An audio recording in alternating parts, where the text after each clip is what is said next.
بسم اللہ الرحمن الرحیم۔ میری عزیز بہنوں، بیٹیوں اور بھائیوں، میں نے ڈاکٹر ہسپتال سے ایک آپ کو مرض کے بارے میں چند روایتیں بیان کی، دعا کی درخواست کی۔ جی چاہ رہا ہے کہ اس موضوع پر میں چند باتیں اور بھی آپ سے عرض کروں۔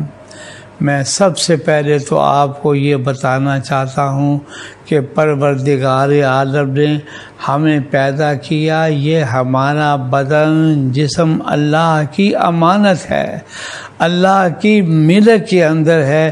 اس لیے ہم نے اس امانت کے اندر اللہ کے حکم کے موافق اس کی حفاظت بھی کرنی ہے، اور اس کی حفاظت کے لیے سب سے بڑی ضرورت جو ہے وہ صحت کی حفاظت ہے۔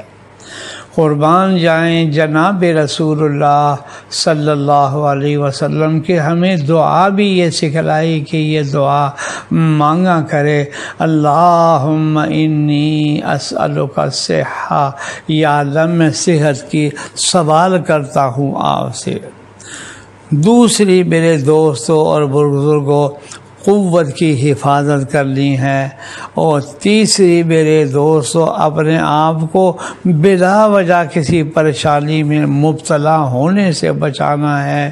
لہذا میں آج چند باتیں آپ سے اس موضوع پر عرض کروں گا جس سے ہماری قوت کی بھی حفاظت ہو، جس سے ہماری جان کی بھی حفاظت ہو، اور ہم اپنے آپ کو حضرت صلی اللہ علیہ وسلم کے فرمان کے مطابق زندگی گزارنے کی کوشش کریں۔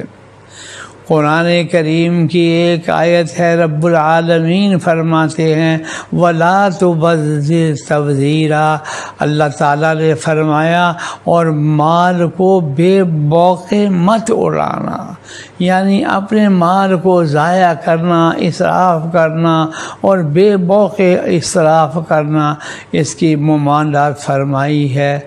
حضرت تھانوی رحمۃ اللہ علیہ اس کی تشریح میں فرماتے ہیں مال کی تنگی سے جان میں پریشانی ہوتی ہے، اس پریشانی سے بچنے کا حکم دیا گیا ہے، اور جن امور سے اس سے بھی زیادہ پریشانی ہو جائے ان سے بچنے کا تو اور زیادہ حکم ہوگا۔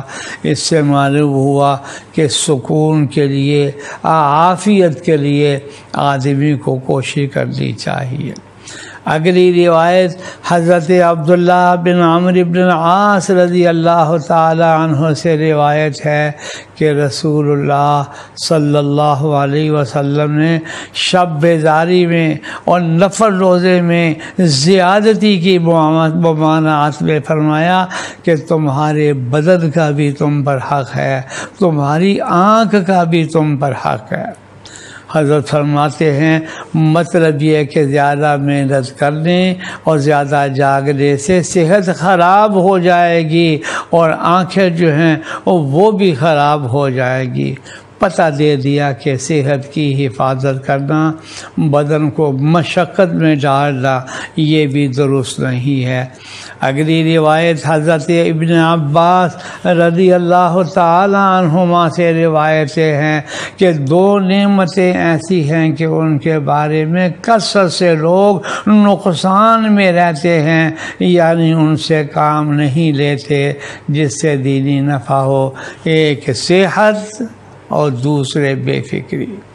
حضرت تھانوی فرماتے ہیں اس سے صحت اور بے فکری کا ایسی نعمت ہونا معلوم ہوا کہ ان سے دین میں مدد ملتی ہے، اور بے فکری اس وقت ہوتی ہے کہ جب آدمی ہر قسم کی اپنے آپ کو پریشانی سے بچائے۔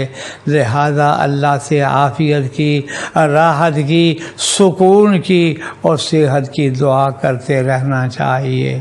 اللہ ہم سب کو صحیح سمجھ عطا فرمائے، آمین۔